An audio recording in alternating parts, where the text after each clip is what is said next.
Kwa sababu kama sasa tunaona prophetess ni wamama na wamejaza hizi vitu zote. Wengine wanaongea in tongues, wanasema wanasikia kutoka kwa Mungu, lakini ukiwapea maandiko kama hii inakuchallenge. Yaani unakuta ni prophetess, anavaa hizi zote na anakuwa kwa pulpit ni yeye anahubiri. Lakini ukimwambia, ukimkanya kwa neno, anasema mimi naongeaga na tongues, nasikia kutoka kwa Mungu, kwa nini achaniambia? That's good. Amen. Kuna watu wanasema pastor wetu, prophet wetu ni nabii, anasikia anatumiwa na Mungu, lakini anavaa makeups, hata trosa anavaa na hizi vitu wako nazo. Kwa nini anafaa kama na Mungu amwambii? Ama kwa nini anatumiwa akiwa na zile vitu? Biblia inasema kwamba katika kitabu cha Mathayo 7, tufungulie katika kitabu cha Mathayo 7, Mathayo 7 pale 10:21 tusikie. Maana haya ndio mambo yanachallenge wengi. Nataka tujue kuhusu vipawa. Vipawa, unaweza kuwa unatumika, unaweza kuwa wewe ni nabii, unaweza kuwa hata unaitisha mvua inanyesha. Wengine wanafufua. Yes. Lakini wanatumia hizi vitu. Tutaenda kusikia Matthew 7 verses 21 inasema hivi, si kila mtu aniambiaye Bwana Bwana atakaingia katika ufalme wa mbinguni, bali ni yeye afanyaye mapenzi ya Baba yangu aliye mbinguni. Endelea. Wengi wataniambia siku ile Bwana, hatukufanya unabii kwa jina lako? Hatukufanya unabii kwa jina lako? Na kwa jina lako kutoa pepo? Na kwa jina lako kufanya miujiza mingi? Ndipo nitawaambia dhahiri, sikuwajua ninyi kamwe. Ondokeni kwangu ninyi mtendao maovu. Haleluya. Ondokeni kwanyu ninyi mtendao maovu. Kwa hivyo wengi watakuja wakisema walitumika, walifanya unabii, walitoa mapepo, hata waliombea watu, hata walikuwa wanafanya miujiza, lakini hawataingia mbinguni kwa sababu walikuwa na hiyo upako ama walikuwa wanaongea na tongue. Kwa hivyo siku ya leo nataka nikwambie kwamba bila utakatifu hauwezi kuingia mbinguni. Mbinguni hautaingia kwa tongue, kwa kuongea na gifts ama kuponya ama nini. Utaingia juu ya utakatifu. Manake kule kuna watu wataambiwa hawajui, kuna watu watakanwa mbinguni kwa sababu ya yale mambo. Kwa hivyo usiseme kwamba ati unaweza kuwa bado unatumika na bado uko na hiyo so utaingia mbinguni. Very good. Unaweza kuendelea na kufanya mambo hayo, lakini without holiness no one shall see the kingdom of God. You will not enter because you are a bishop. You will not enter because you are a sign working miracle. You will not enter because you speak in tongue. You will not enter because you prophesy. You will enter because of righteousness and holiness. Yes. Hebrews 12:13. Without holiness no one shall see the kingdom of God. Amen. Nataka pia utusomee mwingine anapojiandaa na maswali. Utusomee pia ingine inasema gifts and calling are without repentance. Yes. Hiyo iko katika kitabu cha Romans. Ingi ni Roman. Tuangalie Roman. Mimi ningetaka kukuuliza swali kuhusu wamama. Kwa sababu neno linatukataza hizi vitu kuongezea kwa nywele. Mama anafaa kukaa aje? Alafu swali ya pili, wengine wanasemaga ile rasta ni national. Hao utawaambia aje? Kuna neno kuhusu hiyo mambo yenye mama atakaa. Fungua 1 Corinthians 6:7. 1 Corinthians 6:7. 1 Corinthians 6:7. Tusikie 1 Corinthians 11:15. Fungua 11:15. Tuangalie hiyo. Usikie vile neno linasema kuhusu kuvaa. 1 Corinthians 11:15. Mambo yote iko katika neno. Hii ndio katiba ya kanisa. Lakini mwanamke akiwa na nywele ndefu ni fahari kwake, kwa sababu amepewa zile nywele ndefu ili ziwe badala ya mavazi. Lakini mtu yeyote akitaka kuleta fitina, sisi hatuna desturi kama hiyo wala makanisa ya Mungu. Biblia inasema kwamba kuna nywele ambayo Mungu amekupatia kama mwanamke. Nywele yako ikiwa nywele ndefu, hiyo ni kifuniko ya kichwa yako.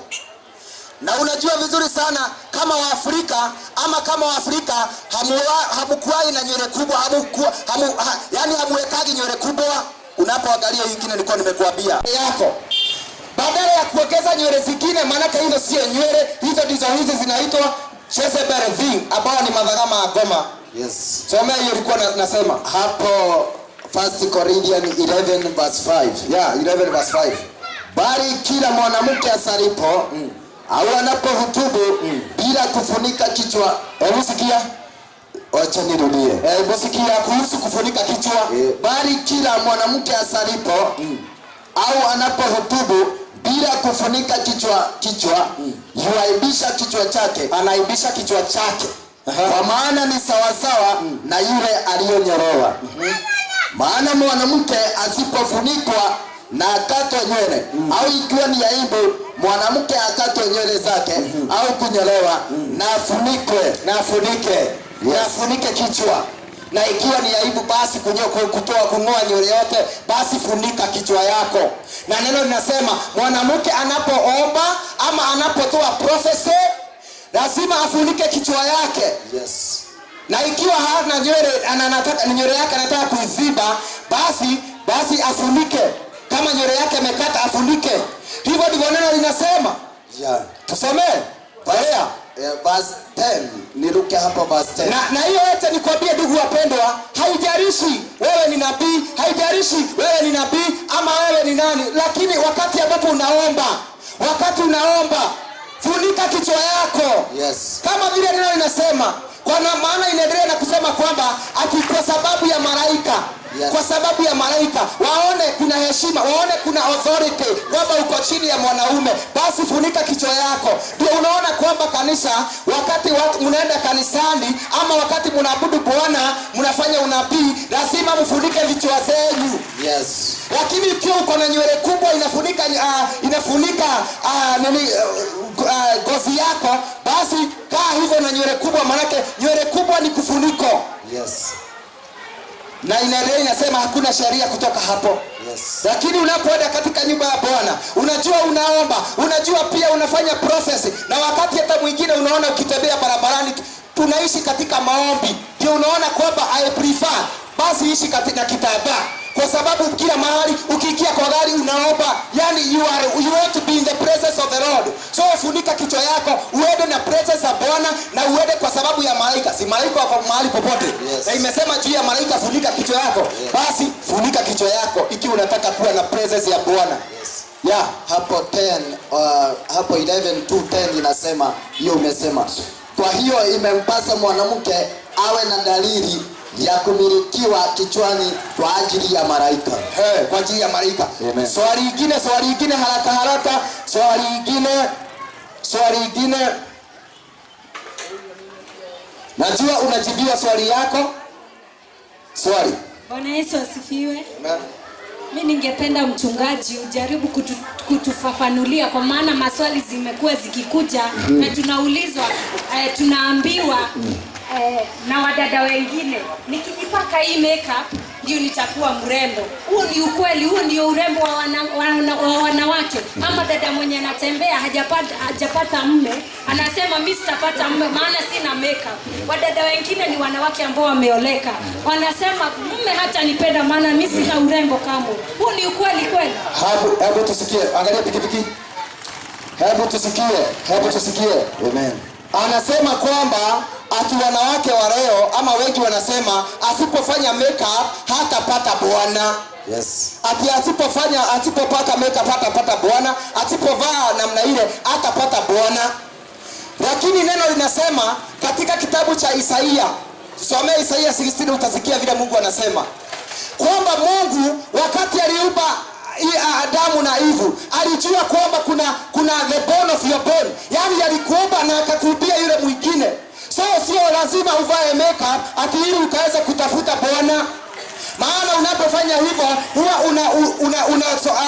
una attract maroho za ukahaba, maroho za watu wengine wabaya. Manake kuna wanaume huwa wanatafuta makahaba. Unapovaa hiyo mavazi unasema ni unatafuta mwanaume. Hebu ona. Unatafuta mwanaume ndio, lakini sasa unavaa vibaya atitafute mwanaume. Unadhani ni mwanaume utaona ama ni wale wananunua kahaba? Wale wananunua. Utapata wale wananunua makahaba. Yes. Hao ndio watakutongoza, na hao sio wanaume, watakupotea tu. Kwa sababu sio hivyo Mungu anataka. Yes, soma Isaia 34:16. Isaia 34:16. Hapo ndipo ninataka asome. Pia ninapojibu hii ingine ya kusema kwamba the beauty of a woman. What is the beauty of a woman? Hiyo iko katika kitabu cha 1 Peter 3:3-4. Tusomee hiyo kwanza. 1 Peter 3:3-4 inasema kwamba naye wanawake wajistiri vizuri na maguo na mavazi ya utakatifu, kwa sababu the inner beauty. Inasema the inner beauty. Somee. Usikie huo ni upambazo gani? 1 Peter 3:3. Kujipamba kwenu kusiwe kujipamba kwa nje, yani kusuka nywele na kujitia dhahabu na kuvalia mavazi. Endelea. Bali kuwe utu wa moyoni usionekana katika mapambo yasiyoharibika, yani roho ya upole na utulivu iliyo dhamani kuu mbele za Mungu. Umesikia? Bali kujipambia kwanyu kuwe nini? Utu wa upole. Yeah. Utulivu, moyo usionekana katika mambo yasiyoharibika. Moyo, yani uwe na ule the beauty ambao haiwezi kuharibika, ni beauty of holiness. Have the beauty of holiness. Hiyo ndio upambo. Ujipambe katika utakatifu, ujipambe katika uhaki, katika moyo wa mama, kunyenyekea. Ujipambe katika hizo ndizo makeup ambazo Mungu anataka. Holiness, kunyenyekea. Beauty ambayo ni ya ndani, sio ya nje, lakini ya ndani. Yes. Tusome katika kitabu cha Isaia 34:16. Isaia 34:16. Enyi ambao mnaomba Mungu awapatie wanaume, lakini mnaona kwamba hamtapata juu ya makeup. Isaia 34:16 inasema hivi. Tafuteni katika kitabu cha Bwana, mkasome, hapana katika hao wote atakayekosa kuwapo, hapana mmoja atakayemkosa mwenzake. Sikia. Search from the book of the Lord and read. Not one of those shall fail, not one shall lack her mate. For the mouth of God has commanded, and his spirit has gathered them. Sikia. Ati Mungu amesema kwamba wale waliupo na Mungu, not one of them shall lack his mate. Hautakosa mume wako, hautakosa mke wako. Mungu amecommand katika kitabu ambacho ni cha Isaia 34. You will not lack. Katika kitabu cha biguni Roho wa Mungu atamshikanisha. Sio kwamba ni mavazi yako itafanya atupate Bwana. Hautapata Bwana, utapata mtu ambaye analala na makahaba. Yes. Yule ambaye huwa anawatafuta vile wanawajua. Huyo sio mume bali ni mtu mbaya. Yes. Swali lingine haraka. Swali lingine. Any other question? Kwa hivyo unaona kwamba the beauty ambayo Mungu anasema, it is the beauty of inward beauty, not outward beauty. Hiyo ndio Mungu anataka. Haraka nataka niulize maswali na mtu yote ambaye yako hapa, na tutajibu katika neno la Bwana. Swali langu ni hili. Wengi wa watu wanasema Mungu anaangalia roho. Basi hiyo sasa. Haya, ati wengi wanasema Mungu anaangalia roho. Wananao kwa hemo ndio ya roho gakoro. Tuwe wali. Wacha tujibu hiyo. Akisema Mungu anaangalia wapi? Roho. Wewe umeuliza hiyo swali, sikiliza. Wewe ambao umeuliza hiyo swali, hebu sikiliza. Sikia. Tunataka tuingie katika neno Mathayo. Hapo ndipo nataka tuingie katika kitabu cha Mathayo. Takwambia tuingie katika kitabu cha Mathayo 15:19. Mathayo 15:19 na pia Mathayo 7:16. Usikie kanaangalia roho ya goro haule etokorora. Wakati ambapo unajua hiyo ilitoka wapi? Ilitoka mahali Samueli alikuwa anafanya nini? Alitumwa atilie mafuta Daudi. Hapo ndipo Mungu aliambia Samueli, watu wanaangalia appearance, lakini mingi naangalia wapi? Roho. Huo ni wakati ambao Mungu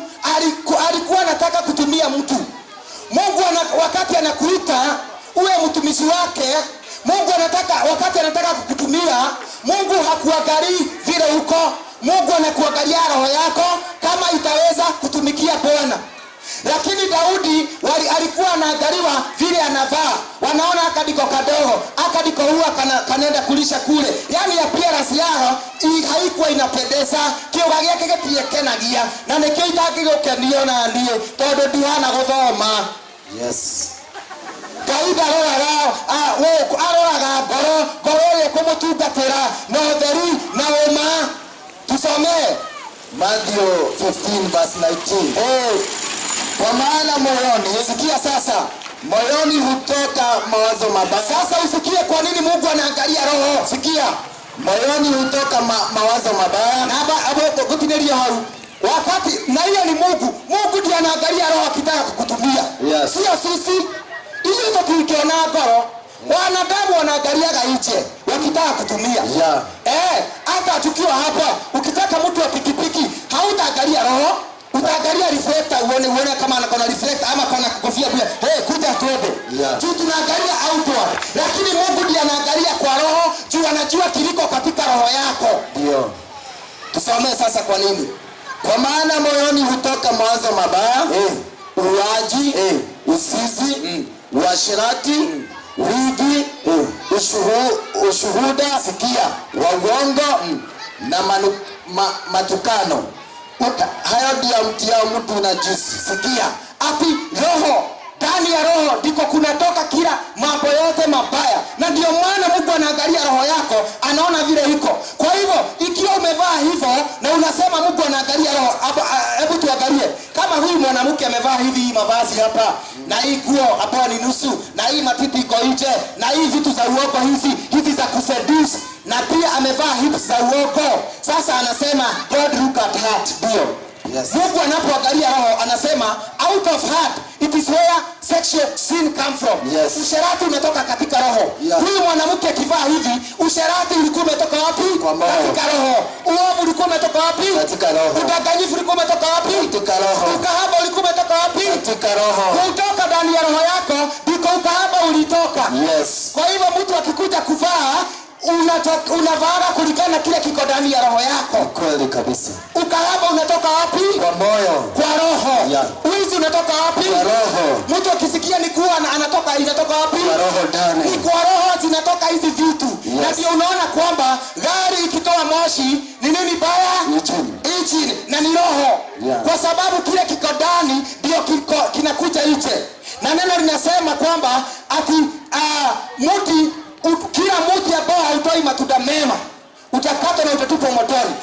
Na inatuambia kwamba mchungwa hauwezi toa avocado, maana hiyo ndio iko ndani yake. Yes. Ikiwa umepanda ndani yako ukahaba kama huu na uongo na kuseduce, rusting na hii all this seduction zinatoka ndani ya roho. Ili anafanya hivyo. Unavaa kile kiko ndani ya roho. Unasikia mtu anasema I love you. Inatoka wapi? Inatoka hapa, ana inatoka hapa. Maana inatoka ndani ya roho. Unaona, everything comes from heart. Na ndio maana Mungu akasema mimi ninaangalia roho. Yes. Lakini wanadamu wanaangalia hapa. Kwa hivyo unaweza kuwa umevaa hivi, Mungu anakuangalia roho yako na anaona kile kiko ndani yako. Unaona? Yes. Na kuna wengine bado huwa wanavaa nguo mrefu bado. Mtu anaweza kuvaa nguo mrefu, lakini Mungu akiangalia roho, anaona roho yake ni udanganyifu. Yes. Wakora wanavaa pia nguo ndefu. Yeah. Wanafuga hata vitambaa. Mlisikia kwa TV kuna watu wanaiba wakiwa wanakona vitambaa, wanajifanya wakolino, wanajifuga, lakini kumbe ni wakora. Yeah. Wengine ni conmen. Mungu akiangalia roho atajua huyu ni mtu wa aina gani, ama utakatifu wake umetoka kwa roho ama ni wazimu. Yeah. Uliza ingine. Bado sijui kama tumerudisha hiyo. Maana kuna ingine nilikuwa nataka tuangalie pia Matthew 7:16. Ningetaka tuangalie mwingine anapojiandaa katika swali. Matthew 7:16. Inasema hivi. Hiyo. Na ili usikie, kwa sababu wanaume wakiagushwa vile mnaagusha wanaume hawagushi na roho. Hakuna mwanaume anagushwa na roho. Anaona roho yako, anagushwa na kile anaona. Yes. Hauwezi kwenda kwa duka ati unafichiwa vitu unauzwa, unaniuzia nini? Hakuna. Yaani ukiangalia kwa display hakuna kitu ya kuuziwa. Unamuuliza wewe nini unauza? Nauza kile kiko ndani ya roho. Kamwambia wewe ni mwenda wazimu wewe. Mimi sioni kile unauza. Maana kile unauza lazima kionekane. Kwa hivyo watu wanapoanguka hawaanguki kwa sababu ile inaonekana kwa roho. Wanaanguka kwa ile iko nje. Ile wanaona na macho yao. Amen. Some Matthew chapter 7 verse 16 inasema hivi. Mtawatabua kwa matunda yao. Je, watu hushuba zabibu katika miiba? Mtawatabua kwa matunda yao. Je, watu hushuba zabibu katika miiba? Kwa hivyo wakati unasema Mungu anaangalia roho ate ama don't judge, hivyo unasema angalia. Sasa anasema mtawatabua kwa matendo yao. Na Biblia katika kitabu cha Psalms Proverbs 7:10. Nataka tusomee Proverbs 7:10 haraka. Hiyo ndio tutamalizia nayo katika hiyo swali. Proverbs 7:10. Utasikia ikisema, na kisha nikamuona mwanamke aliyekuwa amevalia kama kahaba. Gayaro agogoro. Angalia, kisha nikamuona mwanamke aliyekuwa na mavazi ya kikahaba. Kwa hivyo kuna mavazi ya kikahaba na kuna mavazi ya mtu ambaye anajua Mungu. Kwa sababu by their fruit we shall know them. By their outward appearance we shall know you. Mtu hawezi kujua mtu tuko hivyo, utaijua kwa matunda. Na matunda ni kitu inaonekana, what is outward, something that is outward, kitu inaonekana nje. Matunda. Ndio hii matunda sasa. Yes. Proverbs 7 verse 10. Isikia. Na tazama mwanamke akamkuta ana mavazi ya kikahaba, mwerevu wa moyo. Sikia. Mwanamke akamkuta mwenye mavazi ya kikahaba na mwerevu wa roho wa moyo. Huyo ni mwanamke aliyekuwa na mavazi kama ya kikahaba. Kwa hivyo your dressing matters a lot. The way you dress it matters a lot because it speaks of who you are. Ukiwa ni daktari unavaa kama daktari, mwanafunzi kama mwanafunzi, hata makanika anavaa kama makanika, hata imam anavaa kama imam. Ona, hata Waislamu wakipita hapa unaweza kutambua huyu ni Muislamu juu ya vile amevaa. Lakini Wakristo siku ya leo hauwezi kujua kwa sababu mavazi inaonekana kama tu ni ile. Yes. Dada mwingine akatuambia ati wakati aliokoka hakujua mambo mengi, walikuwa wanahubiriwa tu upendo na vile watabarikiwa. Sasa wakati moja wakati ameokoka, anapotoka kanisa alikuwa anapita, akasikia amechokozwa na wanaume kwa barabara, akasikia amechokozwa. Na saa hiyo mwanamke alikuwa ametoka kanisa, akakaribia. Wakati alikaribia yule mwanaume alimuuliza unalipisha pesa ngapi? Yes. Yaani alimuona akiwa ni kama kahaba. Yule mwanamke akalia akauliza Mungu, kwa nini watu wananichokoza? Kwa nini wanaume wananichokoza? Wanaona mimi nikiwa kama kahaba, kumbe ni mavazi. Mungu akamwambia wala hakuna wokovu katika mwingine awaye yote, kwa maana hapana jina lingine chini ya mbingu walilopewa wanadamu lipasalo sisi kuokolewa kwalo. Yes. No is there any salvation in any other, for there is no other name under heaven among which sikia, men by which must be saved. Hakuna jina lingine, only the name of our Lord Jesus Christ. Hiyo ndio jina tunafaa kutumia tunapoomba. Yes. Angalia, hapa kuna watu wanatumia, kuna watu wanatumia shanga rosario, kuna watu wanatumia hata hii picha ya Maria, kuna watu wanatumia hii picha nyingine ati ya Yesu. Unakuta mtu ameweka picha kwa nyumba yake anasema ni Yesu. Huyu sio Yesu. Hii picha na hii ni sawa. Hii picha ilitoka India. Wahindi walitengeneza hii picha na bado wako na hii picha ambayo ni ya Wahindi, ile Mungu wa Wahindi. Unakuta wakwamba wamemwekelea mahali wanaomba. Ukienda katika nyumba ya Wahindi kuna hako kamchoko wameweka. Na ukienda kwa wale watu wengine wanaabudu wanaweka hiyo picha ya Maria na wanaweka picha nyingine ya akili ya Yesu. Hiyo sio picha ya Yesu. Wacha tuingie katika neno la Mungu, Exodus 20 kuanzia 3. Tusikie ama tunapaswa kufanya hivyo. Manake hii ni mambo ambayo iko lakini tuna ignore. Hapa sio dini, hapa sio kanisa, hapa ni neno la Mungu tunachagua. Tuone ukweli vile unasema. Tusomee Exodus 20 verses 4. Usijifanyie sanamu ya kuchonga. Sikia. wala mfano wa kitu chochote kilicho juu mbinguni, wala kilicho chini ya dunia, wala kilicho majini chini ya dunia.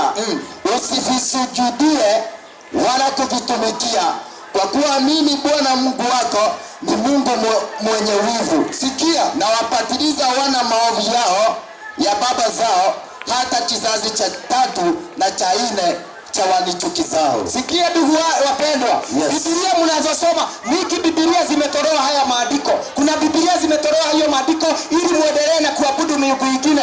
Mungu amesema kwamba you shall have no other god before me. You shall not make for yourself anything carved or any likeness of anything that is in heaven above or that is in earth beneath. Hati hautashonga kitu chochote ambacho ni cha mfano iko mbinguni ama duniani. Hautachoka uabudu. Ukifanya hiyo unaabudu mifano ama unaabudu sanamu. Exodus 23. Hebu sasa niambie, hii picha ya Yesu ilitoka wapi? Hii picha ya Yesu ilitoka wapi? Nani alikuwa na kamera pale? Nani alikuwa na selfie alimpiga? Hii ilitoka wapi? Yes. Na neno limetuambia vizuri sana, usitengeneze, usichore, usisimamishe mchogo ama uchoke kitu chochote cha kitu iko mbinguni ama kitu iko duniani, kwa sababu Mungu atakuhukumu kwa sababu ya idol worshiping. Yes. Watu wengi wana worship idol worshiping kanisani. Haya ndio mambo ambayo inafanyika. Naona hii michogo haina tofauti na hii.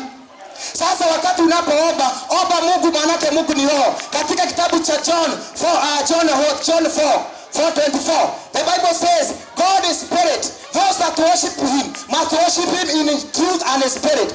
Usiombe Mungu ambaye unashikashika hivi. Ukiomba Mungu unashikashika hivi, hiyo ni sanamu. Hiyo ni sanamu. Maana God is spirit. Worship a God that is spirit in truth and in spirit. Mungu haonekani hivyo. Mungu hawezi kupapasa. Mungu unapoomba, chochote unaomba nacho. Kuna watu wanapapasa hata mafuta, wengine rosario, wengine wanapapasa vitu, na wengine wanaweka hata picha katika kwa wall. Unaomba, ukiangalia hiyo picha unasema huyu ni Mungu. Huyo sio Mungu, hiyo ni pepo. That is idol worshiping, na Mungu atakuhukumu. Mungu akikuja, Yesu akikuja akuta hiyo picha, unaona kama atasema huyu ni mimi? Hapana. Hebu nikuambie, mimi kama hivyo, maana mimi ni mume wa mtu. Nikiwa vile mume wa mtu, niende niwache mke wangu kwa nyumba, mke wangu atengeneze mshogo ingine ambayo inakaa kama mimi. Wakati nitarudi nikuta mke wangu akiwa anapapasa hiyo kimshogo, kitaumana. Yeah, kitaumana. Yeah. Sasa nitasema huyu ni nani? Mimi nimekuja ndio. Sasa hii picha ni ya nani hii? Na mimi huyu sio mimi. Hii mchoko ni ya nani? Hii mchoko ya mawe, hii mchoko umeweka hapa ati ni Yesu.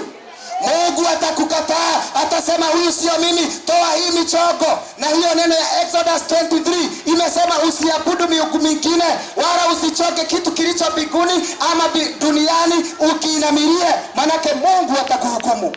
Yes. Question answer. Soma hiyo, nataka kusoma hiyo ya John 4:23. Inasema hivi, lakini saa inakuja nao saa ipo ambao waabudu halisi watamwabudu Baba katika roho na kweli, kwa maana Baba watafutao watu kama hao wamwabudu. Mungu ni roho, nao wamwabudu yeye imempasa wamwabudu katika roho na kweli. Katika roho na ukweli. Haleluya. Yeah. Katika roho na ukweli. Wale watamwabudu katika roho na ukweli. Hapo hiyo Biblia ikianza inasema ati wakati umefika, mababa zenyu walikuwa wanaabudu katika milima, wengine katika Yerusalemu, wengine huko. Lakini saa imefika, Mungu ni roho. Hautaenda kwa mlima ati huko ndiko Mungu wako. Wengine wanaenda kwa mugumo ati Mungu wako katika mugumo. Unaona? Mungu wako kwa mugumo na wanafanyia mugumo inamwagiwa damu na wanafanya hiyo mambo akini Mungu. Wengine wanazunguka Mount Kenya, wanazunguka wanasema Mungu wako huko. Neno hili inasema nini? Mungu ni roho. Mungu ni roho. Na wale wamwabudu katika kweli na roho. Yeah. Kwa hivyo huwezi kushikanisha ama kufananisha Mungu wako na kitu ama mulima ama kakitu ama picha. Hiyo ni kufanya Mungu kama mfano. Hiyo ni kufanya Mungu kama mfano. Hauwezi kubeba Mungu kako unakaweka hapa kwa mkufu. Unasema ni Mungu na wewe unabeba hako. Yeah. Hako ni mfano. Huyo sio Mungu. Mungu ni mkuu. Hawezi kutoshea hata kwa hiyo nyumba yako hivyo. Yes. Tuendelee. ameuliza ati hapo kwa kuomba unaweza kutumia jina ya mtu kuomba. Ndio, kuna watu wanaomba, wengine wanasema hapana, tunaomba Maria atuombee. Haya, mwingine nao nilisikia akisema ninaomba kaka yangu alikufa, ninamuomba atuombee. Mwingine ni prophet, naomba prophet wetu atuombee lakini alikufa. Tusomee First Timothy.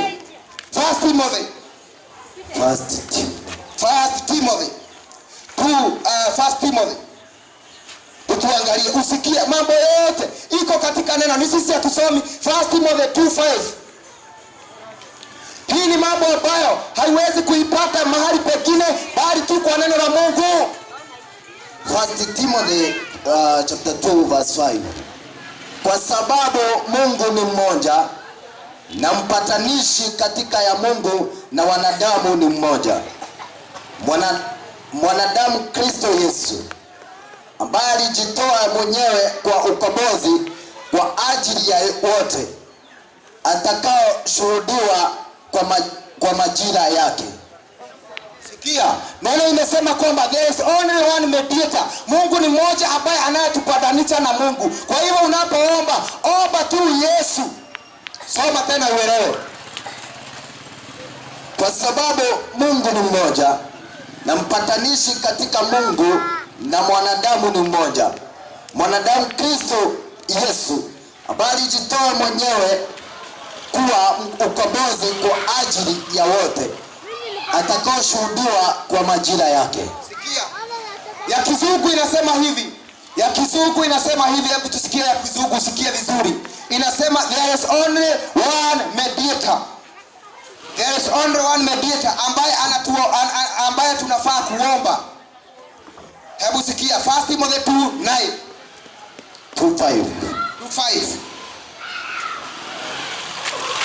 Ndio hii sasa. Nasema hivi.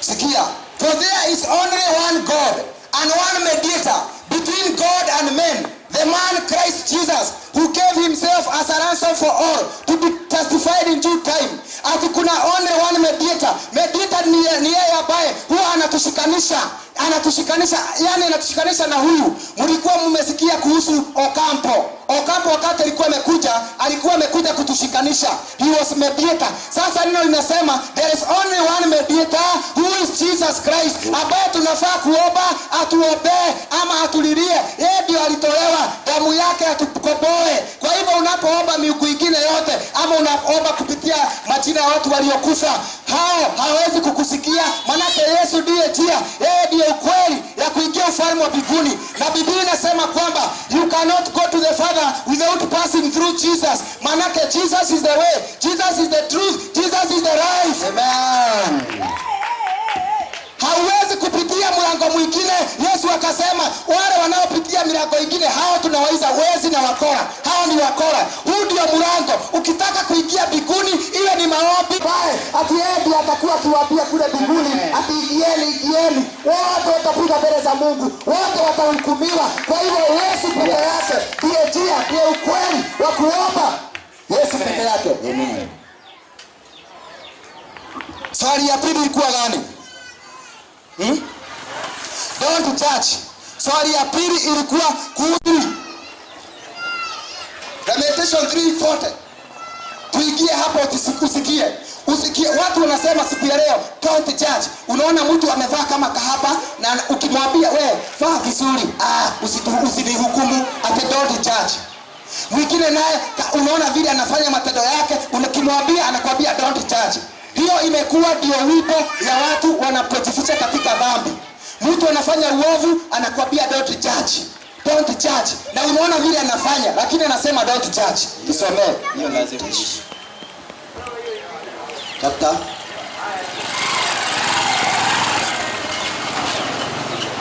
Lamentation 3:40. Lamentation 3:40 ama maombolezo kwa Kiswahili. Na tuchunguze njia zetu na kuzijaribu na kumrudia Bwana tena. Yes, Na tuchunguze njia zetu na kufanya nini? na tuzijaribu. Ya Kizungu inaniambia kwamba judge your ways and examine your ways. Yes. Ili umrudie Mungu. Yani judge your ways. Tunafaa kujudge our ways. Haya, ukisoma neno lingine iko katika kitabu cha Mathayo 7 inatuambia vizuri sana that judge the same judgment you judge to others, the same shall be judged to you. Vile unahukumu wengine ndio utakavyohukumiwa. Kwa hivyo umeruhusiwa kuhukumu, lakini hukumu vile tu utahukumiwa. Kipimo ile unapimia watu pia. Neno la Mungu ndio inahukumu, na wakati unaambia mtu anakuambia don't judge, na neno linasema that is not judging, that is correcting. Katika kitabu cha 1 Timothy 3:16 inasema the word of God is profitable for rebuking, for correcting, for teaching. Amen. The word of God is profitable for teaching, rebuking, correcting, inspiration. All those things. Yes. Neno la Mungu iko na power. Yes. Inakutakasa, inakuosha. Kwa hivyo wakati unaambia ukweli, wacha kusema don't judge. Itikia tu na ubadilishe njia zako. Amen. Ingine ni 1 Corinthians 6:3. 1 Corinthians 6:3.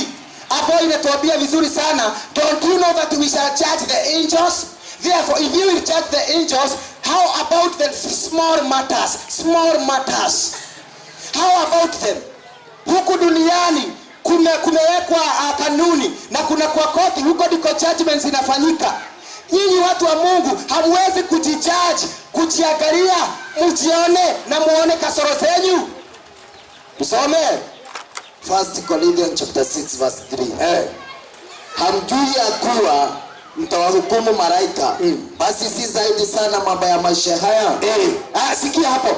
Hamjui kwamba mtahukumu malaika, basi si zaidi sana mambo ya dunia hii? Yes. Basi mnafaa jihukumu kama ni kweli, jihukumu ile kweli ama ni baya. Yes. Ndio maana Mungu alitupatia akili kama mwanadamu, ujue kile kizuri na kile sio ni kibaya. So unapoambiwa hiki ni kibaya, usiseme kwamba we are judging you. We are telling you the truth, and the truth will set you free. Tusomee ingine tunapokwenda kumalizia hapa.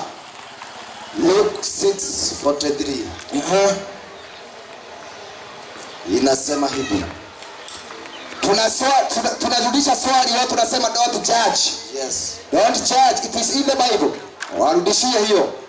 Luke 6:43 inasema hivi. Kwa maana hakuna mti mzuri uzao matunda mabaya, wala mti mbaya uzao matunda mazuri. Kwa kuwa kila mti hutambulikana kwa matunda yake. Maana katika mimba hawachumi tini, wala katika michongoma hawachumi zabibu.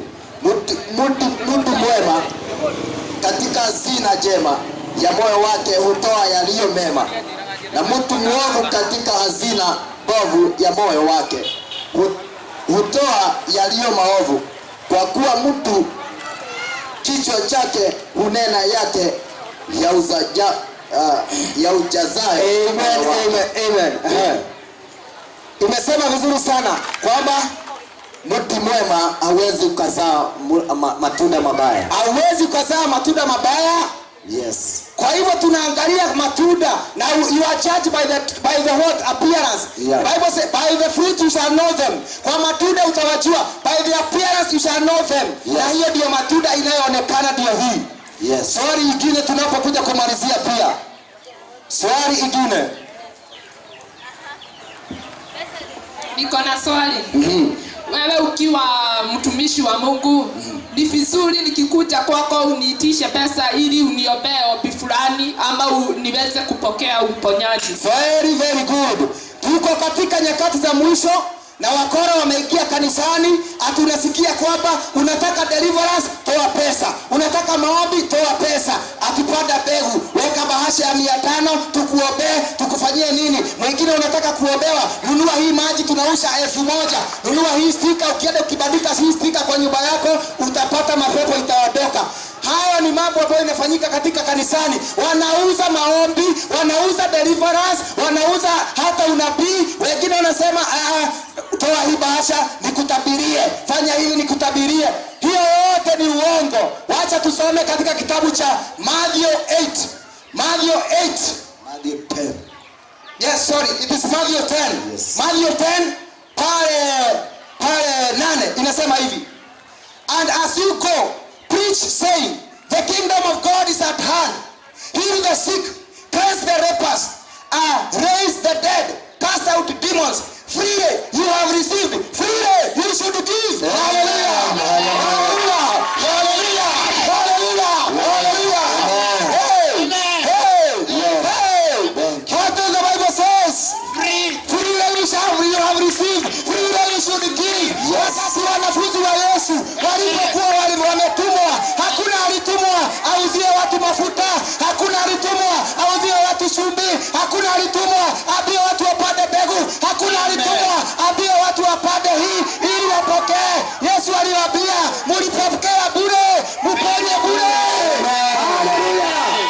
Yes. Hakuna mtu mmoja ambaye anaweza kuuza karama ya Roho Mtakatifu. Yes. Hakuna mtu ambaye anaweza kununua Roho Mtakatifu. Kumbukeni wakati ambao yule jamaa ambaye alikuwa anaitwa Simeoni alikuja na akaambia mitume, sasa tunaona unatumika vizuri, tunataka kununua hiyo kipawa uko nayo, huyo roho unatumia tunataka kumnunua.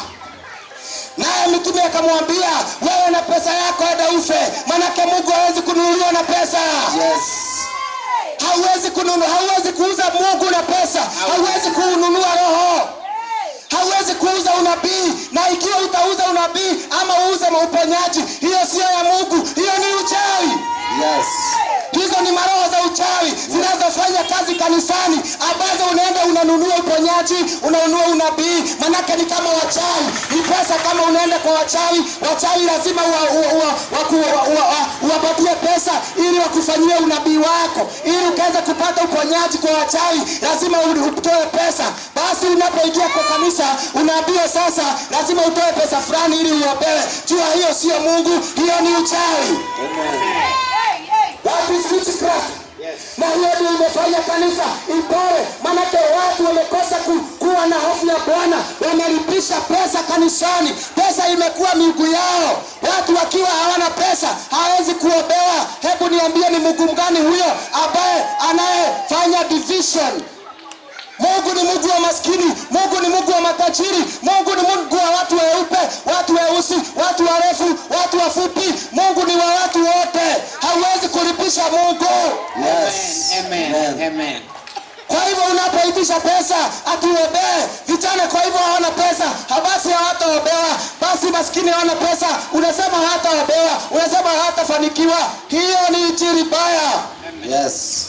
Ambao Biblia inasema miguu yao ni tumbo. Miguu yao ni tumbo. Kuna swali ingine. Bwana Yesu asifiwe. Amen. Wanawake wanasema ya kwamba mumewaingia sana. Yes. Ikikuja ni mavazi, mumesema wasivae miniskirt, wasivae longi, wasivae tight, wasivae nguo ambayo inawabana. Na je, maandiko kuna mahali inasema vile mama anavaa kuvaa akiwa kama mama ameokoka? Kwa sababu walisema tumeongea tu ya ukahaba, mavazi ya wakahaba. Na je, mcha Mungu kuna neno ambalo litawaelekeza juu ya mavazi? Amen. Yes. First Timothy 2:9. First Timothy 2:9. Nauliza, hii mambo yote mnasema ya kuvaa, ni wapi ambapo imeandikwa wamama atuwavae namna hiyo? Kama ni nguo, avae nguo ambazo zinaashiria mili, nguo zinaficha uchi wao, sikati refu ambayo inafunika miguu. Ni wapi? Amen. Somewe katika kitabu cha First Timothy 2:9. Na nitasoma. Ninapotafuta hiyo, ningependa utafute First Peter 3:3. Nataka nisome First Timothy 2:9. First Timothy 2:9. Ambayo ndio hii nasema, hebu sikia. In like manner also that the women adorn themselves in modesty clothing, with propriety and moderation, not with braided hair or gold or peace or costly clothing, but which is proper for women professing godliness with good work. Let a woman learn in silence with all submission. Hebu sikieni. Inasema in like manner also that women adorn themselves in modesty. Wanawake wajisatiri, wali wavae mavazi ambao ni ya utakatifu, mavazi iko na modesty, mavazi ya kiheshima. First Timothy 2:9. Your question answered. Yes. Some pia hiyo ingine first Peter 3:3. First Peter 3:3. Kujipamba kwenu kusiwe kujipamba kwa nje. Yaani sikia achia hapo. Kujipamba kwenu kusiwe kujipamba kwa nje. Yes. Hii ni kujipamba kwa nje. Makeup whatever, earrings ama manywele whatever na nini, hiyo ni kujipamba kwa nje. Sasa kuna kujipamba kwingine anasema the inner beauty. Hebu sikia. Yaani kusuka nywele, kujitia dhahabu na kuvalia mavazi. Bali kuwe utu wa moyo, bali kuwe utu wa moyo wa moyoni usionekana. Uwe utu wa moyoni usionekana katika mambo yasiyoharibika, yani roho ya upole na utulivu iliyo ya dhamani kuu mbele za Mungu. Ndio hiyo, mjipambe katika utakatifu, roho ya upole. Ujipambe katika ule upambo ambao hautaisha. Sio hii mapambo ambao kila wakati unaoga makeup inaisha, kesho unaingia unaoga makeup inaisha, tena unapamba tena. Jipambe na pambo ambao haiwezi kuisha. Pambo ya utakatifu haiishi. Pambo ya utakatifu ile upole ya mama, ile utakatifu. Jipambe. Ujipambe na upambio wa utakatifu na uhaki. The beauty of a woman, it is beauty of holiness and righteousness. Amen. Deuteronomy 22:5 ambayo inasema pia kuhusu mavazi. Na hiyo ilikuwa inasema kuhusu mavazi hiyo ya wanawake na mavazi na kuvaa. Sasa unaona Mungu anatuambia kwamba miili yetu ni hekalu ya Roho Mtakatifu. Kwa hivyo tukivaa tujue miili yetu ni hekalu ya Roho Mtakatifu. Na ikiwa miili yako ni hekalu ya Roho Mtakatifu, vaa kiutakatifu basi. Ficha mwili wako, ni hekalu ya Roho Mtakatifu. Hivyo ndivyo neno linasema. Na inasema honor God with your body, for you are bought with a price. Therefore glorify God with your body. Wakati unafanya haya mambo, you want to glorify men. Unataka wanaume wakupende, unataka kupendwa na dunia. Na neno imetuambia katika kitabu cha James 4:4 that you people, don't you know that he who want to be afraid with the world become an enemy with God. Yule ambaye anataka kuwa rafiki wa dunia anakuwa adui wa nani? Mungu. Wa Mungu. Kwa hivyo wakati unafanya haya mambo, unataka kufurahisha nani? Dunia, binadamu, watu wa kazi, watu wa sokoni ama watu wa nani? Yaani unataka kufurahisha watu, lakini hauwezi kufurahisha Mungu. Ndio maana tunaambiwa honor God, serve God, give God all the glory, worship God and fear him. Amen. In the beauty of righteousness and holiness. Amen. Deuteronomy 22:5. Hiyo ilikuwa inasema kwamba, na kama kuna swali lingine bado iletwe. Tukikuja kufuga. Kama kuna swali bado utaileta hiyo swali.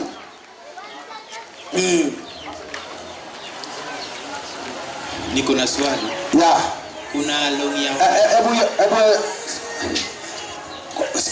kwanza urudisha hiyo swali unasoma. Kakatu hapo. Deuteronomy 22:5. Yes. Deuteronomy tunasoma 2:5.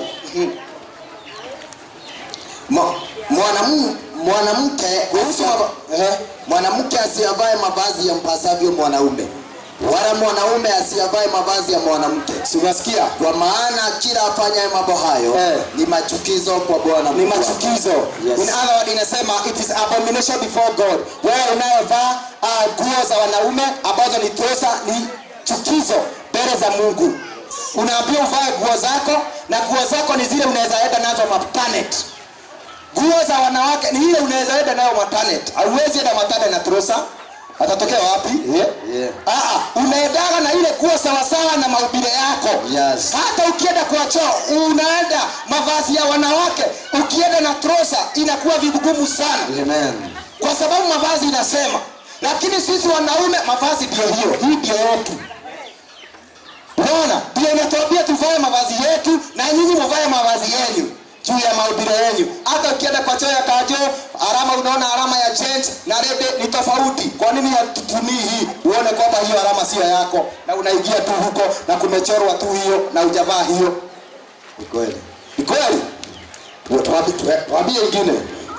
Bwana asifiwe. Haleluya. Niko na swali hapa. Uliza. Unaweza kuona kwamba mwanamke ametumiwa kama chombo cha kuweza kumsetii na kumshawishi mwanamume. Ili kuweza aingie kwenye yale majaribu. Sasa sisi kama vijana, je, tutawezaje ili kuweza kujiepusha na huyu Jezebeli? Ili kuweza kuwa katika mienendo yake Mungu na kuweza kuingia katika ufalme wa mbinguni. Amen. Amen. Hallelujah. How haishi kunaweza kupatikana mwanaume kama huyu, kijana kama huyu ambaye anauliza sisi tutafanya nini tuingie katika ufalme wa mbinguni? Tupigie huyo kijana makofi. Tumipigie makofi. Manake anatuuliza tutafanya nini sisi kama wanaume tujiepushe na haya mambo. Amen. Hallelujah. Amen. Katika kitabu cha Romans 8. Katika kitabu cha Romans 8. Na pia ningetaka kwanza usome 1 John 2:15.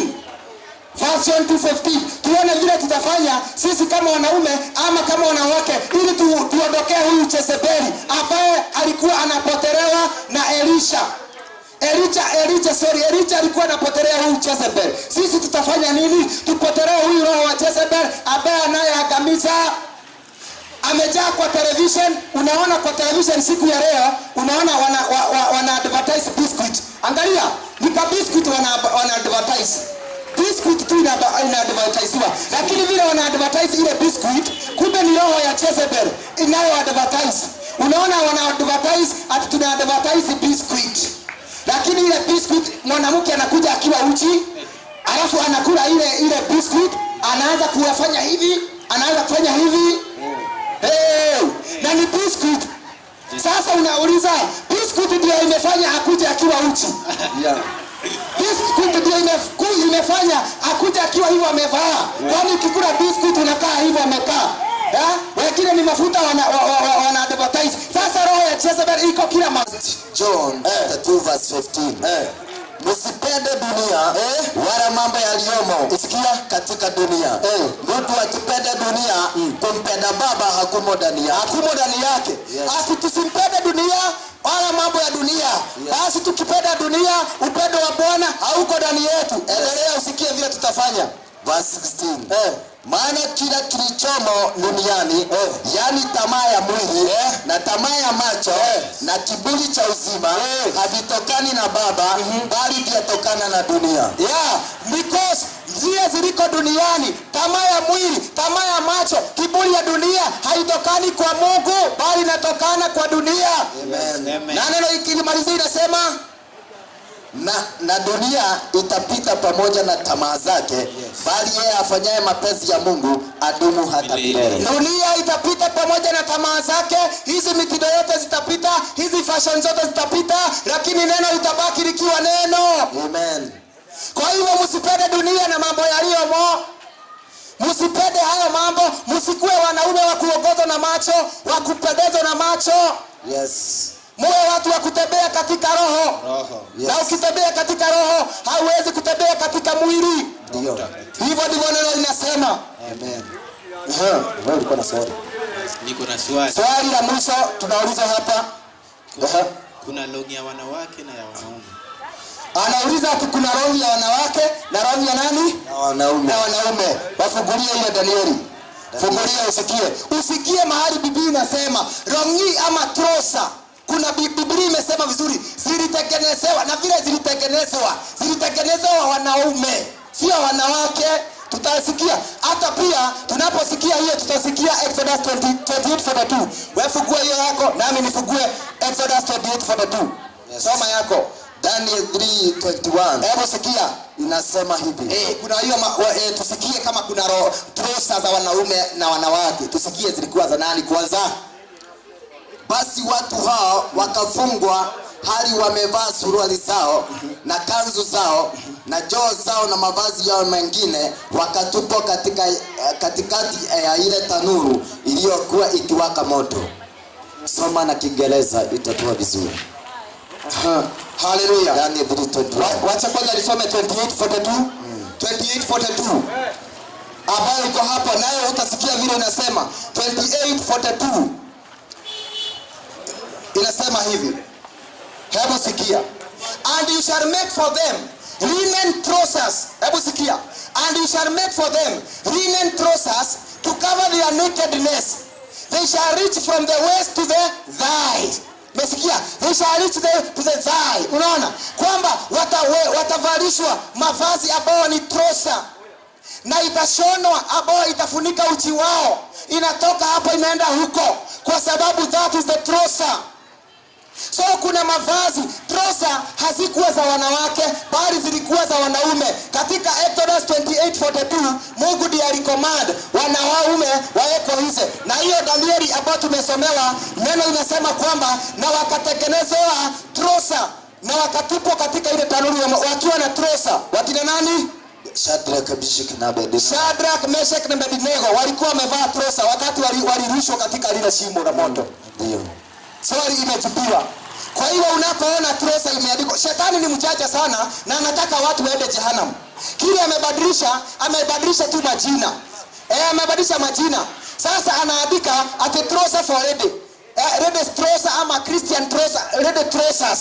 Ili uchanganyikiwe, ukonfisiwe, ujue hii ni ya wanawake, lakini neno inasema trosa ilikuwa ya nani? Mwanaume. Hivyo ndivyo shetani amefanya siku ya leo. Hata saa hii kuna watu ambao wanaingia, unakuta amebadilisha hata nyimbo, unasikia Christian reggae. Ukikaa unasikia hiyo ingine hip reggae. Unaona? Ile mambo ya dunia tu inaitwa jina Christian. Ili tukaweza kufanya ile mambo na tukaweza kudanganywa. Unaona? Hivyo ndivyo kunakuwa na utasikia wametoa tapobe zingine zinaitwa Christian pia. Vitu zinaenda kubadilika. Wanajiweka tu jina Christian ili wewe ambaye ni Christian udanganywe. Biblia inasema kwamba shetani wakati huo atafanya kila kitu adanganye, hata ikiwezekana yule ambaye amefanya nini? Ameteuliwa adanganywe, na anadanganywa na hiyo maongo. Shetani hivyo ndivyo anafanyaga. Ana twist the truth na anakudanganya kama vile alidanganya Adamu na Eve. Amen. Hallelujah. Na maswali imeisha? Kuna swali? Swali ya mwisho. Swali ya mwisho tuambie. Ni vizuri kuenda na short church. Kuvaa short ukienda church. Huyu anauliza ama ni vizuri kuenda kwa church na unaenda na short. Sikia.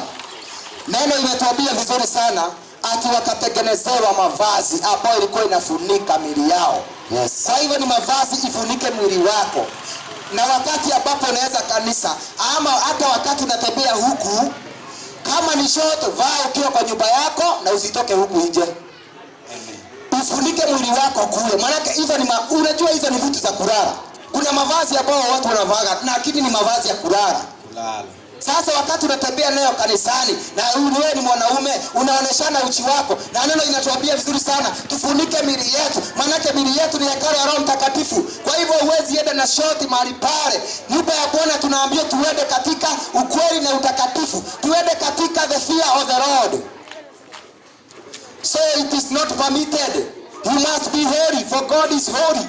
Wacha mtu akikuona aone kwamba huyu ni kweli, huyu anaabudu Mungu.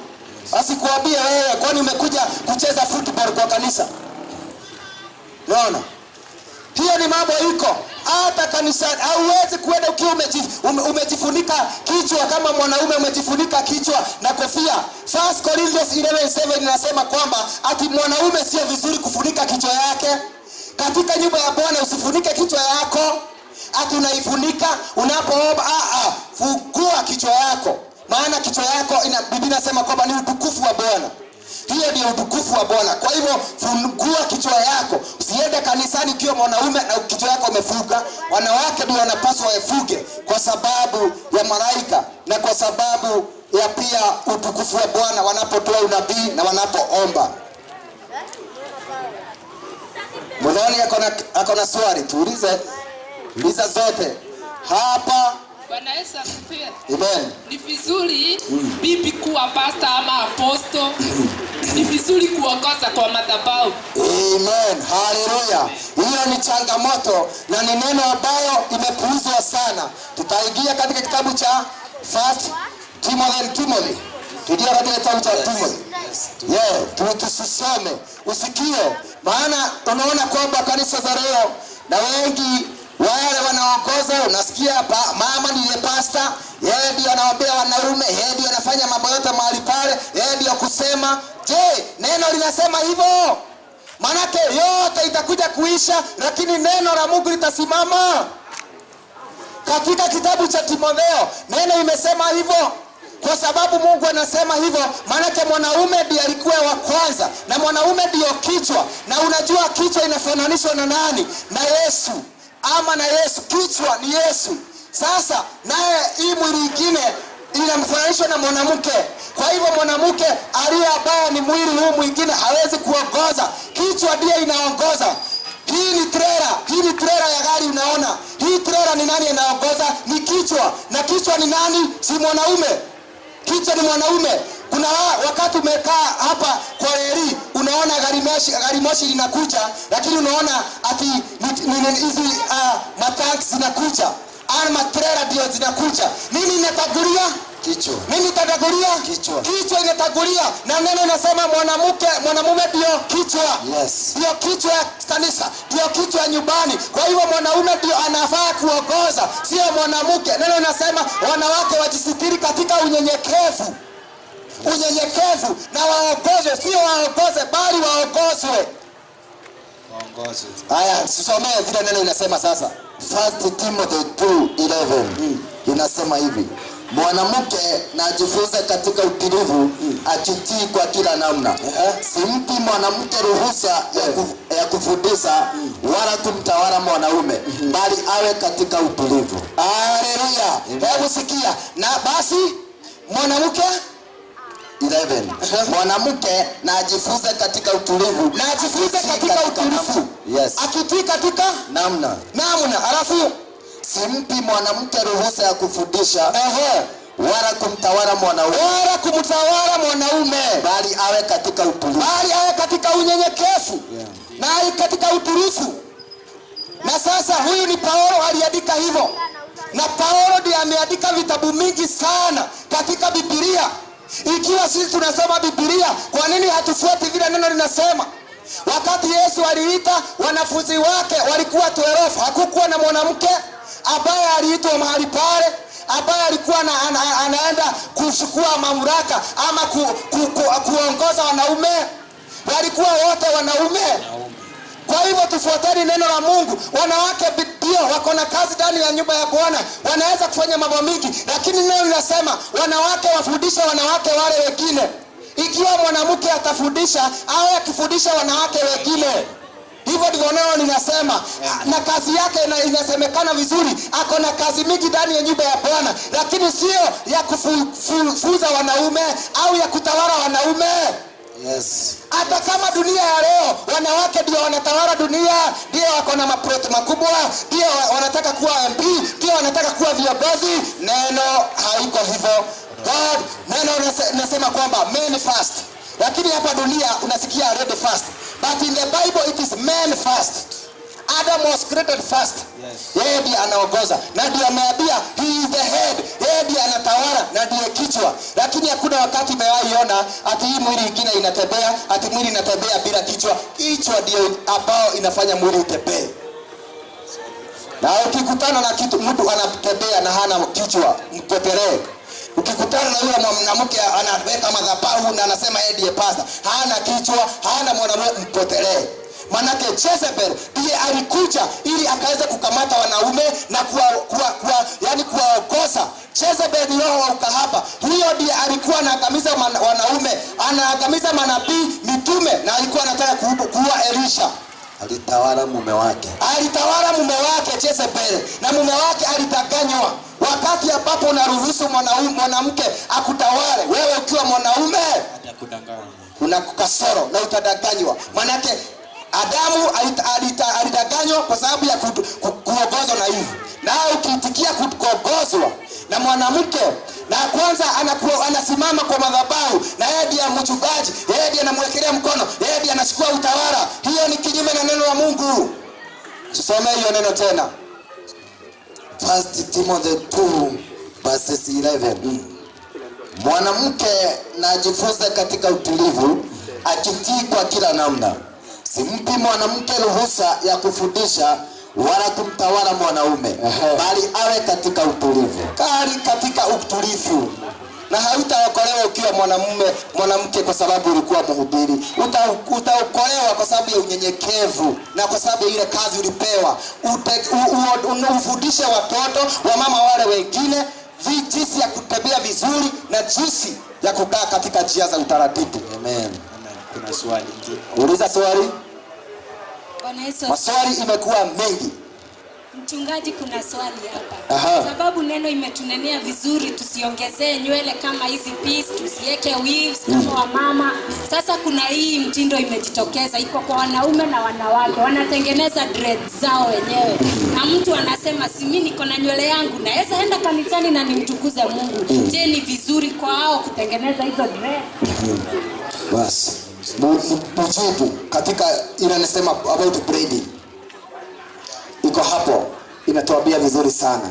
Na pia neno linasema unaposoma katika hiyo, kuna hapa katika 1 Corinthians 11 neno linatuambia ati ni aibu mwanaume kuwa na nywele mrefu. Ni aibu mwanaume kuwa na nywele mrefu. Kiona mwanaume akona nywele inafika huku na nywele inafika huku, ni aibu. Neno linasema ni aibu, maana even nature teaches. Nature inatuteach vile kwamba ni aibu. Manake wanadada ndio ambao wao walipatiwa hiyo mambo ya urembo na manywele na whatever. Lakini wanaume wanafaa wawe kama wanaume na nywele ambao ni kiasi. Tusome about braiding of hair. This First Peter 3 or what? First Timothy. Yes. First Timothy 2:9. Hii ni mambo ambayo imekuwa kikwazo sana kwa wengi. Manake wengi hawataki kufuata Biblia, lakini wanataka kufuata kanisa. Mtu anasema kanisa yetu tunafanya hivi, kanisa yetu mchungaji wetu sisi tunafanya hivi, lakini je, tutafanya nini? Wewe ukifanya hivyo kanisa yenu inafanya, nasi tufanya hivi kanisa yenu inafanya, na huyu basi kuna mguu mmoja tutapotea. Lakini tukifanya vile Biblia inasema, tutafanya kitu sawa, na kama ni Ukristo utakuwa sawa, manake iko hapa katika maandiko. Kwa hivyo tufanyeni vile Biblia inasema, sio vile wachungaji wanasema, sio vile kanisa yetu tunafanyana, sio vile wakina mama yako walikuwa wanafanya. Fanya kama vile Biblia inasema. Hii ndio itakuingiza mbinguni. Na hii ndio inatushikanisha. Lakini kama sio hii, basi hiyo ingine haijulikani mbinguni. Maana neno linatuambia vizuri sana. Unapotafuta hiyo, ningetaka kusoma pia 1 Timothy. Umeipata? Soma kama umeipata. Ya 1 Timothy ama ya Ile umepata? Wacha nisome hii ya 1 Corinthians chapter 11 verse 14. Inasema hivi. Je, hayo maumbile yenyewe hayafundishi ya kwamba mwanaume akiwa na nywele ndefu aibu kwake? Yes. Nasikia. Je, kwani haikufundishi kwamba mwanaume akiwa na nywele ndefu hiyo ni aibu kwake? Yes. Maana hata mahubiri inatufundisha. Kwa hivyo sio sawa, maana huu ni wakati ambao wanawake wanataka kuwa wanaume na wanaume wanataka kuwa wanawake. Unaona wanavaa hivyo na pia wanafanya mambo zingine, unaona ni kama mwanadada lakini ni mwanaume. Ni aibu. Haya, pia ningetaka kusoma hii 2 Timothy 2:16.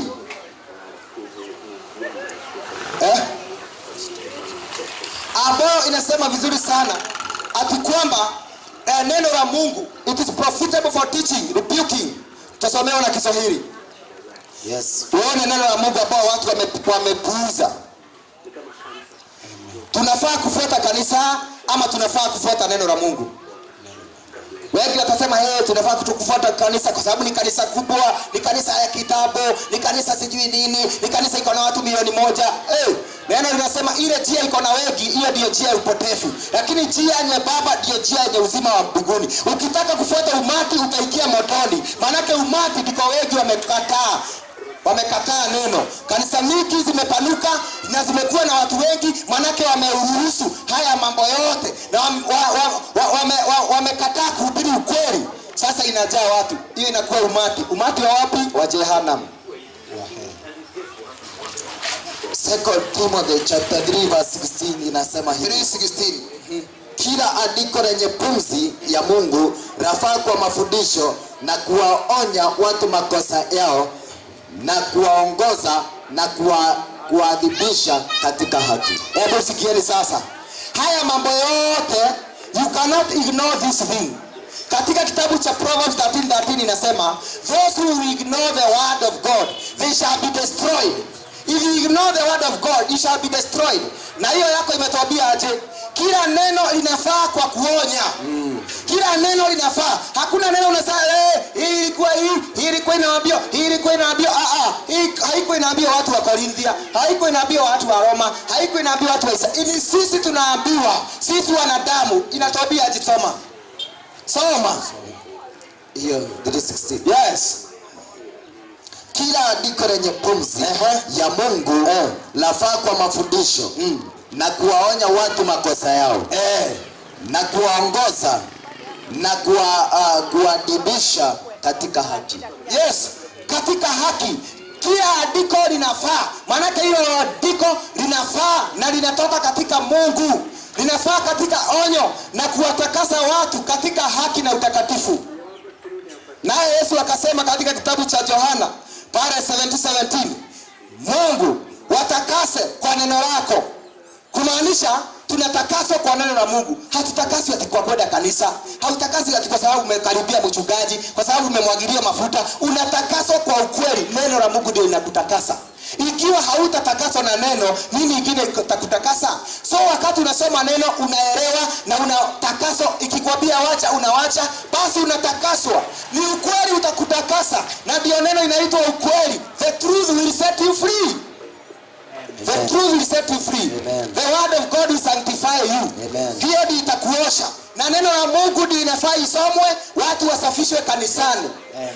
Wanawake wasafishwe kanisani, wanaume wasafishwe kanisani. Yeah. Kanisa itaoshwa kupitia neno la Mungu. Amen. Neno la Mungu likisomwa, usherati utaondoka, pornography itaondoka, masturbation itaondoka, au usherati utaondoka, mambo yote machafu itaondoka. Maana the truth is in the word of God. Amen. Amen. Amen. Swali lingine ama tumemaliza?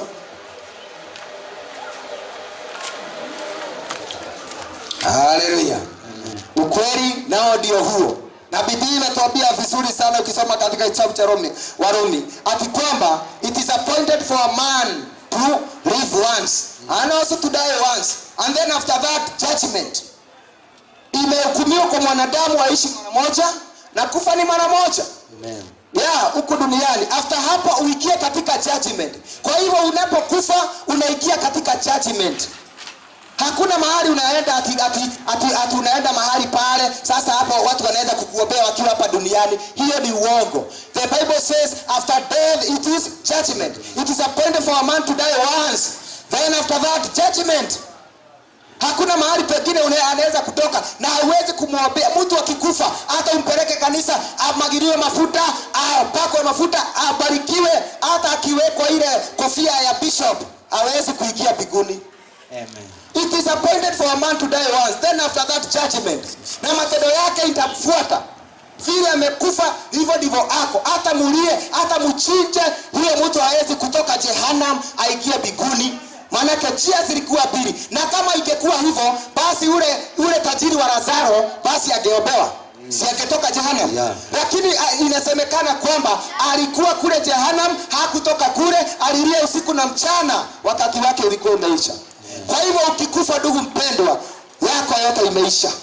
Hakuna kuokoka tena, hakuna kuombea tena, hakuna ibada tena. Hiyo yote inakuwa mwisho. Unaingia katika hukumu. Hakuna kuokolewa tena. Wokovu ni sasa ambao uko uhai. Wokovu ni sasa unapumua. Wokovu ni sasa unaweza kukiri. Wakati mtu amekufa na neno linasema kwamba ati mtu ataokolewa namna gani? Ukikiri kwamba Yesu ni Bwana na ukikiri na mdomo wako. Wakati mtu amekufa anaweza kukiri. No. Anaweza kukiri? Mtu ambaye amekufa ambao ni mzoga hapa, tumwekelee hii Biblia tumwambie rudia hii maombi. Kiri Yesu ni Bwana. Atakiri? Atakiri. Tuacheni upuzi. Hakuna vile tunaweza kuombea mtu wa jehanamu ati atoke, ati tumeenda kwa maombi, watu wako pagatari, watoke pagatari. That is deception. Wakati uko hai, huo ndio wakati unaweza kutubu. Huo ndio wakati unaweza kuokoka, ndio wakati unaweza kukiri Yesu na kinywa chako, ndio wakati unaweza kutubu. Lakini unapokufa kazi yako imeisha. Sasa alizieni wale walio hai, sio wale wamekufa. Yes. Mtu akikufa, wewe jililie. Wacha kumulilia ameenda wapi. Jililie wewe mwenyewe utaenda wapi? Yes. Where will you go? Kwa sababu hiyo ndio njia. Maana neno linatuambia, na ikiwa jina lako halikuwa limepatikana, limeandikwa katika kile kitabu, basi alilishwa katika ziwa la moto. Moto. Nataka tumalizie na kitabu ya Revelation 21. Kabla umalizie, ningetaka ujibu bili tu. Ya kwamba katika Waibrania 13 inaongelea juu ya damu ya Yesu 13:10. Na watu wanasema ati watavuja laana, wanaenda wanachinja mbuzi, wanasema damu. Hiyo utasema nini? Waibrania hiyo inasema kwamba ati damu, hakuna damu ambayo ingine ilimwagwa. Damu zingine zote ambazo zilikuwa zinamwagwa zilisimamishwa na kumwagwa kwa damu ya Yesu. Na wakati alimwagwa, yeye ndiye aliyechinjwa. Hakuna kuchinja kwingine tunaweza kuchinja. Ati tunasikia tunachinja, ati wazee wa kiama wanaweza kuchinja, ati wanachinja damu sijui wafanya nini. Hiyo itakuwa bure. Manake kama kuna sacrifice, dhabihu yoyote ni dhabihu ya damu ya Yesu. Hiyo ndiyo ambayo itakayookoa. Kwa hivyo tunapochinja, hiyo kuchinja Mungu hataki, na anaona kwamba tumeona Yesu alikufa bure. Yes. Kama tunachinja, hiyo tunasema Yesu alikufa bure. Wao wanachinja, wanasema wanachinja, basi hawatabui Yesu. Yes. Maana Yesu ndiye ambaye alikuwa hiyo mwana kondoo aliyetolewa kwa sababu ya dhambi zetu. Maana hiyo ndio tunataka, damu ya Yesu ndio itakayookoa. Amen. Lakini uchije mbuzi, uchije kondoo, uchije hata kuku, hizo zote hazitakuokoa. Damu itakayookoa ni damu ya Mungu, ambayo ni damu ya Yesu. Amen. Ya mwisho kabisa ni ya ubatizo. Ni kwa sababu kuna watu wanabatiza kwa bendera, wengine wanasema kwa moto, wengine wabatizo wanasema ubatizo na Wayahudi. Ni ubatizo gani ambao wastahili katika neno la Mungu? Ubatizo uko katika kitabu cha Act 2:38. Yes. Hapo inasema hivi, na nitaisoma. Na inasema hivi. Act 2:38. Hebu nisome. Then Peter said to them, repent and let every one of you be baptized in the name of Jesus Christ for the remission of your sin, and you shall receive the gift of the Holy Spirit. Amen. Haya, pia Yesu akasema, unless you are born again by water and spirit, you cannot enter the kingdom of God. Yesu alikuwa anabatizwa wapi? Alienda mtoni na akabatizwa. Yesu hakumwagiliwa maji ya birika au maji ya bakuli au akapelekwa swimming pool. Yesu alipelekwa mtoni, ambapo alipelekwa na ile mto Jordan ilikuwa inasema a river that is life, living river, ama maji ambayo iko uhai. Maji ya mtoni ni maji iko uhai, inateremka. Sasa Yesu alienda katika maji mingi, na hapo ndipo akalazwa akabatizwa. Kwa hivyo ubatizo ni wa maji mengi kama neno la Mungu. Hakuna hapa katika maandiko tunaona mtu alibatizwa kwa maji ya kikombe, ama akachorwa bendera, ama akachorwa msalaba. Walibatizwa kulingana na maandiko vile neno linasema. Amen. Na unaposoma Biblia unasikia hata yule Muyuna, mtu wa Yuna kabali kwa ametoka Ethiopia. Wakati alifika wakiwa na Philip, akauliza Philip, nini kinaweza nifanye nisibatizwe? Na Philip akamwambia hakuna. Naye Biblia inasema kwamba akapelekwa mahali kulikuwa na maji mengi. Sikia, akapelekwa mahali kulikuwa na maji mengi. Kwa hivyo ubatizo ni wa maji mengi, sio ubatizo wa nusu. Maana kubatizo ni kama kuoa. Hauwezi kubatizwa kichwa useme umebatizwa mwili wote. Ubatizo katika Kikuyu tunasema koriduo. Yani kubatizwa koriduo huove. na ndori ndagakuo guoko gutheri kana ukari ndakuo mutwe mutheri ori ndagakuo eyothe. Kwa hivyo unabatizwa ukiwa wote, kama ni kuokoka, na inasema lazima uzaliwe mara ya pili. Mtoto anapozaliwa hazaliwi tu kichwa na inamalizika tu, anazaliwa wote. Na kubatizwa ni kuzaliwa mara ya tena. Kwa hivyo ukizaliwa tena na ubatizwe, uoshwe kutoka kichwa hadi miguu na ubatizwe maji mengi, kama vile Biblia inasema, batizweni kwa jina lake Yesu na mtapata ondoleo la dhambi. Amen. Ya, katika hapo ubatizo mtumishi, yes, kuna watu wanabatiza watoto wadogo. Je, kwa neno inasema nini? Kwa neno tutasoma katika kitabu cha Mark 16. Mark 16:16. Tutasoma usikie. Kuna watu wanabatiza watoto wadogo. Hebu tuingie hapo. Watoto wadogo. Umefuata? Hebu isome. Mark 16 verse 15 to 16. Akawaambia, nendeni ulimwenguni wote, mkaihubiri injili kwa kila kiumbe. Aaminie na kubatizwa ataokoka, asiamini atahukumiwa. Sasa hebu sikia, ameambiwa aende akabatize, na wale watakaoamini wafanye nini? Wabatizwe. Sasa pale kuna katoto kadogo kako pale. Kale katoto kanaweza kuamini? Hakaujui. Kale katoto kanaweza kuamini? Katoto kadogo namna gani kanaweza kuamini? Kanaweza kutubu? Nikikaambia wewe tubu kwa sababu ya dhambi, kana tubu. Hakawezi kukatalia. Maana hakawezi hata kuamini. Ukikaambia kaamini, ukikwambia amini Yesu sema ndio. Yes. Ukiambia amini shetani sema ndio, akasema yes. Maana hakana uzuri na ubaya, yani hakatabui uzuri na ubaya. Hakawezi kuamini. Na neno imesema wale watakaoamini wabatizwa. Kwa hivyo wale wanafaa kubatizwa ni watu wako na hii. Watu ambao wako na akili zote zinafanya kazi, na watu ambao wanaweza kuamini ili wakaweza kubatizwa. Lakini ubatizo wa watoto, hiyo ni kinyume na neno la Bwana. Hiyo haiko katika Biblia. Kile kiko katika Biblia, watoto wanafaa waekelewe mikono, watakaswe, wabarikiwe mbele za Bwana. Let the children come to me. Yesu akasema, wacheni watoto wadogo waje kwangu. Watoto kile wanafanyiwa, they are being dedicated before God. We pray for them, we bless them before God, we dedicate them before God, but we don't baptize them. Because they do not have understanding, they cannot believe, they cannot have that thing. Hawezi hata kukiri na mdomo wao ati Yesu ni Bwana. Yes. So watoto hawawezi, na hiyo haiko katika maandiko. Hizo ni mambo ambayo dini inafanya, lakini sio neno la Mungu. Amen. Hatutafanya kama kanisa, tutafanya kama vile neno linasema, kama tunataka tuwe Wakristo wanaofuata neno la Mungu. Amen. Swali lingine ya mwisho, nilikuwa nataka tumalizie katika kitabu cha Revelation 21:8.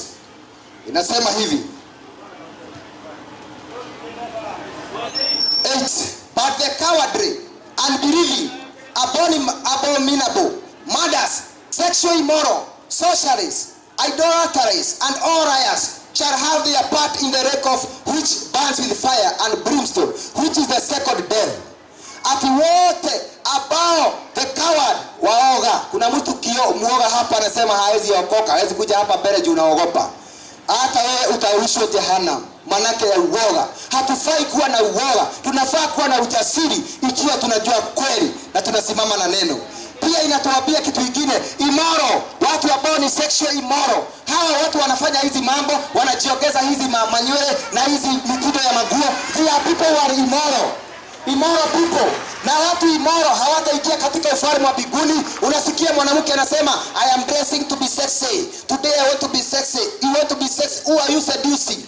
We know you. You are Jezebel. You want to seduce people. Because you are immoral.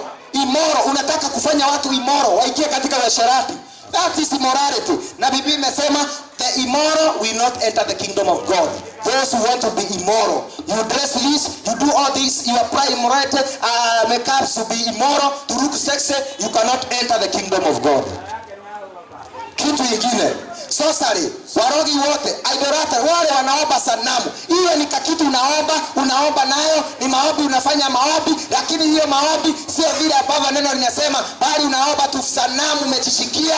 Na wengine wanaomba pesa, wengine wanaomba wanaume kama miungu yao, na wengine wanainamiria miungu ingine na shetani. All the idolaters and sorcerers, they will not enter the kingdom of God unless they repent and change their ways. Yes. Na inasema, and all liars shall have their part in the lake of the fire. Liars, waongo, nyinyi unatumia simu, unapigiwa simu, unasema niko hapa Nairobi, na unajua huko Nairobi uko Githurai. Waongo wote. Hata ile uongo unasema uongo ya kazi. Tunajua lazima tuongee uongo tufanye kazi. Afadhali ufuke hiyo kazi kuliko uingie motoni. Waongo wote hawataingia katika ufalme wa mbinguni. Mungu hakuna kitu anajua tu neno lake. Anajua utakatifu na uhaki. He will judge by his righteousness. Wacheni kuongea uongo, utatua jehanamu. Neno linasema wacha answer yako iwe yes. Let your answer be yes or no. Hiyo ingine inatoka kwa shetani. Hivyo ndio neno linasema. Ikiwa haujaokolewa, ungependa kuokoka ama ungependa kumpokea Yesu, ni vizuri ukaweza kukaribia hapa, na tutaomba pamoja, na tutaenda katika neno la Mungu, tufuate vile neno la Mungu nasema. Ikiwa ungetaka kujiunga ama kufuata maneno mengi, hili neno hapa katika hii ubao kuna application ambayo iko katika Play Store ambayo inaitwa Apostle Simon Weshinga. Iko katika Play Store, Apostle Simon Weshinga Play Store. Kuna application ambayo iko na teachings. Hizo teachings zote ambazo zimeandikwa ziko pale. Teaching haufai kuwasha internet ili uziangalie. Once you download, they are free and they are offline. Utakuwa ukizisoma. Mingi zote ziko hapo. Sikie vile Mungu anatuambia. Maana tuko katika nyakati za mwisho na ufalme wa Mungu umekaribia. Naye Yesu amekaribia kurudi na anarudi. Ndio maana tuko hapa tumwambie ukweli, na ukweli utamweka huru. Maana neno la Mungu ndio litasimama. Ingine yote itaisha. Nauliza, sisi nyinyi ni watu wa wapi ama mnaitwaje? Huduma ambayo tunasoma inaitwa Holy Blind Church. Iko hapa katika hii barabara. Hii barabara utaenda katika hii barabara. Njia ya kwanza ndio utafika hivyo, upige kona katika njia ya kwanza. Ukienda hadi katika mwisho utakuta mahali ambapo tunahudumu pale. Hapo ndipo huduma, hapo ndipo kanisa iko.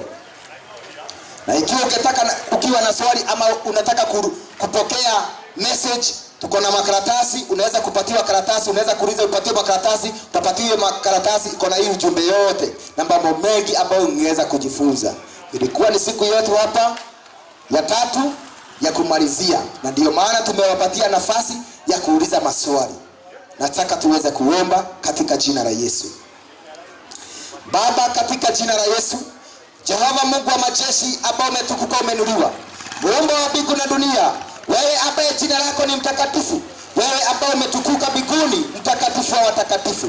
Baba, tunasema ni asante, maana umetufichulia siri mingi sana za mbinguni ambazo hatukuwa tunajua. Jehova, ni asante hata kwa sababu ya kufichua siri hii ya Jezebeli ambayo ni ya kuangamiza kanisa la Mungu. Baba, ninakuomba roho wote wa Jezebel, Baba, namkemea in the mighty name of Jesus. Namkemea, natangaza sasa akaweza kung'olewa in the mighty name of Jesus. Popote Jezebeli ameshika wamama, wanaume, na mtangazia awashirie katika jina la Yesu. Popote ameshika kanisa, natangaza waachilia in the mighty name of Jesus Christ. Popote amefika roho, natangaza aachiliwe in the name of Jesus. I set you free, free from abomination, free from hair, free from makeup, free from every abomination, every single thing, free from lust, free from seducing spirit, free from immorality in the mighty name of Jesus. Baba, ninaomba safisha kanisa lako, safisha watu wako, na uwaweke huru katika jina la Yesu. Baba, ninakuomba mahali hapa kuna watu wamelewa neno na wamesikia, Jehova, naomba ukawasaidia kupata ukweli na kuendelea na kujitakasa hata juu ya ufalme wa mbinguni. Wanaporudi Bwana Yesu, ukaweza kuwakumbuka. Mungu wa Israeli, tunaomba ukabariki. Kuna watu ambao Baba, wengine wametupatia hata stima, wametupatia stima Baba, tunasema ni asante. Bariki kazi zao, inua kazi zao katika jina la Yesu. Yeyote ambaye Baba amefanya kitu Jehova kwa sababu ya hii injili iendelee, naomba uwabariki katika jina la Yesu. Wale wanaolia Baba, ninaomba ukaweze kuwatenganisha Baba na kuwasafisha na hata Baba kuwapatia furaha. Bariki kazi zao, bariki huduma zao, nyumba zao katika jina la Yesu, kwa utukufu wa jina lako Jehova. Na ni katika jina la Yesu tunaomba na pia tunaamini. Amen. Tangazo ni kwamba ufalme wa mbinguni umekaribia na Yesu Kristo amekaribia kurudi. Hizi ni nyakati za mwisho na Yesu anataka kanisa lake ambalo ni takatifu, kanisa ambalo haina madoadoa, kanisa ambalo haina makunyanzi, mikuja ya ulimwengu, ili kaingie katika ufalme wa mbinguni. Tujiandaeni katika utakatifu. Tujiandaeni maana Yesu amekaribia kurudi na ni nyakati za mwisho, nyakati kama za Sodoma na Gomora. Neno la Mungu linamaliza na kusema, na Yesu akasema, wakati umetimia, the time is fulfilled. Repent, the kingdom of God is near. Ni wakati wa kutubu, maana the kingdom of God is near. Katika jina la Yesu. Amen. Amen. Amen. Get the end-time writings of Apostle Simon Gishinga, a humble end-time messenger with an apostolic wisdom of the Word of God and end-times revelations, preparing the bride of Christ for the second coming of the Lord Jesus Christ in complete holiness and graciousness. Go to Play Store Android application and search Apostle Simon Gishinga. Click and download the application. All messages are offline. Once you download them, receive back the ancient Word of God, reviving the saints for the kingdom of God by inspired living Word of God. Search Apostle Simon Gishinga on Play Store application.